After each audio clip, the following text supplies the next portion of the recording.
Of video games, of course, H and I had wasted countless hours on two-player classics like Contra, Golden Axe, Heavy Barreled, Smash TV, Ikari Warriors. Aside from yours truly, H was the best all-around gamer I had ever encountered. Aside from yours truly, that's what that meant, me.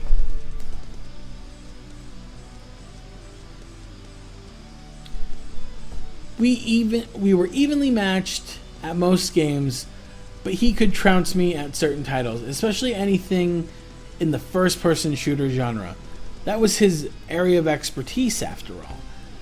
I didn't know anything about who H was in the real world,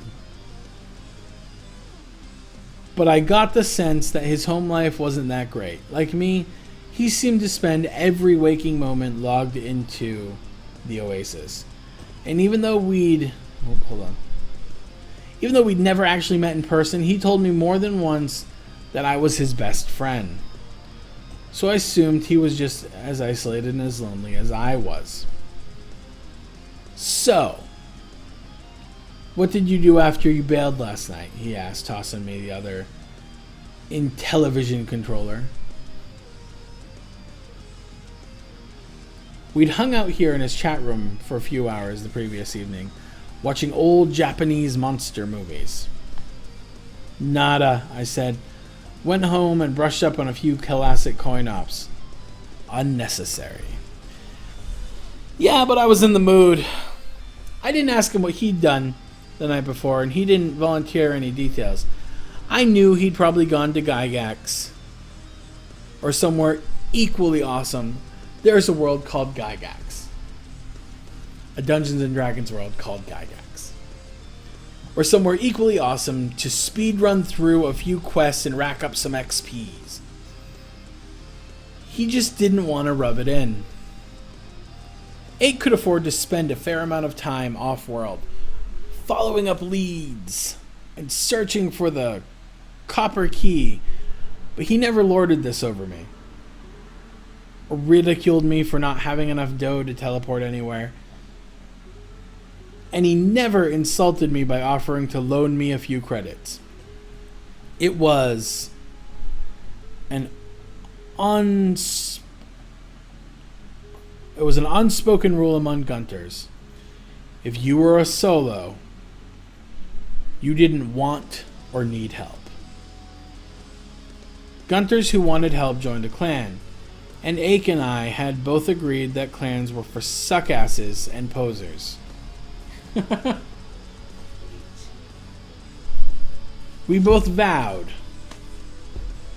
to remain solos for life. We still occasionally had discussions about the egg, but these conversations were always guarded, and we were careful to avoid talking about specifics.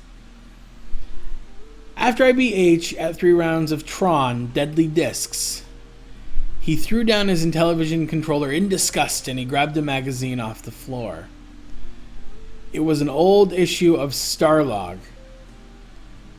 I recognized Rutger Hauer on the cover in a Lady Hawk promotional photo.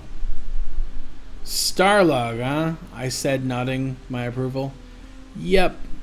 Downloaded every single issue from the Hatchery's archive. Still working my way through them. I was just reading this great piece on Ewoks in the Battle of Endor. Made for TV, released in 1985, I recited. Star Wars trivia is one of my specialties. Total garbage, a real low point in the history of the wars. History of the war. This is what happens when a 2045-year-old or 2045 person tries to talk about things like Star Wars. The wars? It better not be called the wars in 24. Okay, back to reading.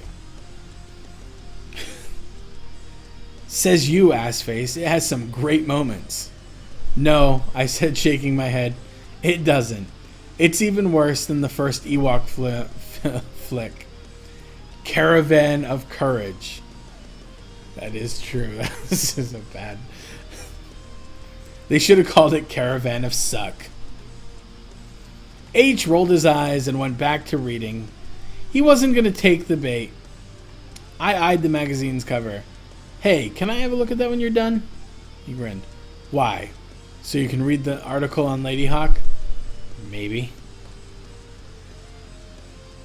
Man, you just love that crap burger, don't you? Blow me, H.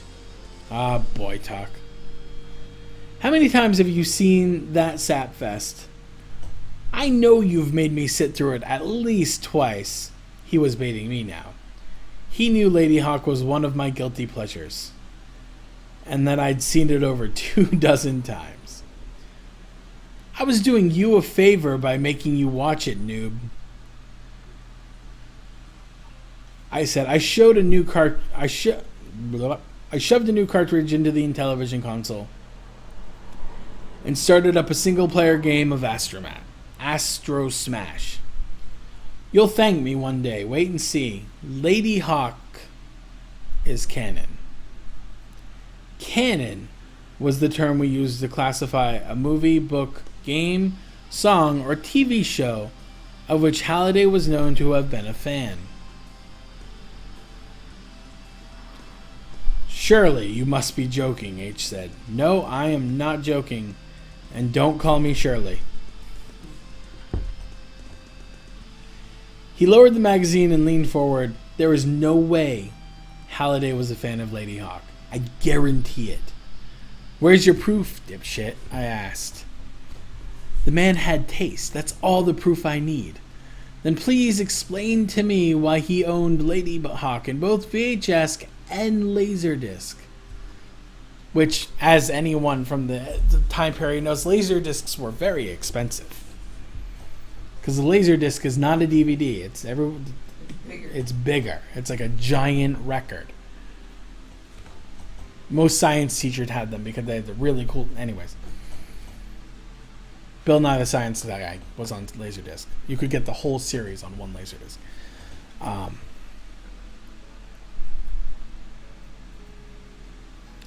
A list of all his films in Halliday's collection at the time of his death was included in the appendices of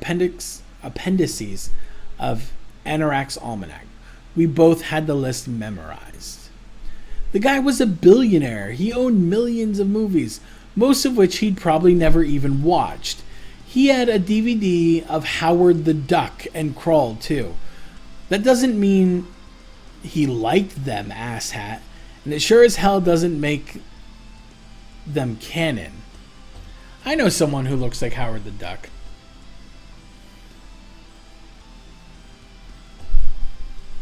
It's not really up for debate, Homer, I said. Lady Hawk is an 80s classic. It's fucking lame is what it is. The swords look like they were made out of tinfoil, and that soundtrack is just epically lame. Full of synthesizers and shit. By the motherfucking Alan Parsons Project. Lame-o-rama. Beyond lame. Highlander 2 lame. Hey. I feigned hurling my Intellivision controller at home. Now you're just being insulting. Lady Hawk's cast alone makes the film canon. Roy Betty, Ferris Bueller, can never say his last name, and the dude who played Professor Falcon in the War Games. I searched my memory for the actor's name. John Wood, reunited with Matthew Broderick? A real low point in both their careers, he said, laughing. He loved arguing about old movies. Even more than I did. The other Gunters in the chat room were now starting to form a small crowd around us, listening in. Our arguments were often high in the entertainment value. You must be stoned, I shouted. Whoop whoop, Howard the Duck. Only J. Jones would say such a thing. You must be stoned, I shouted. Lady Hawk was directed by Richard fucking Donner. The Goonies? Superman the movie? You're saying that guy sucks? I don't care if Spielberg directed it. It's a chick flick disguised as a sword and sorcery picture. The only genre film with less balls is probably freaking Legend. Now that's just mean. Legend is good. Anyone who actually enjoys Ladyhawke is a bona fide USDA choice pussy. Laughter from the peanut gallery. I was actually getting a little pissed off now. I was a big fan of Legend, too. Me too! And H knew it. Oh, so I'm a pussy? You're the one with the Ewok fetish. I snatched the Starlog out of his hands and threw it against a Revenge of the Jedi poster on the wall. I suppose you think your extensive knowledge of Ewok culture is going to help you find the egg.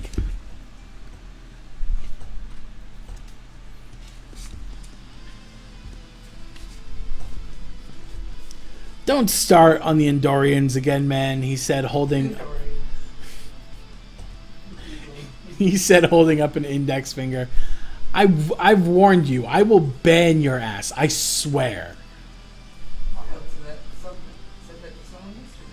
I knew this was a hollow threat.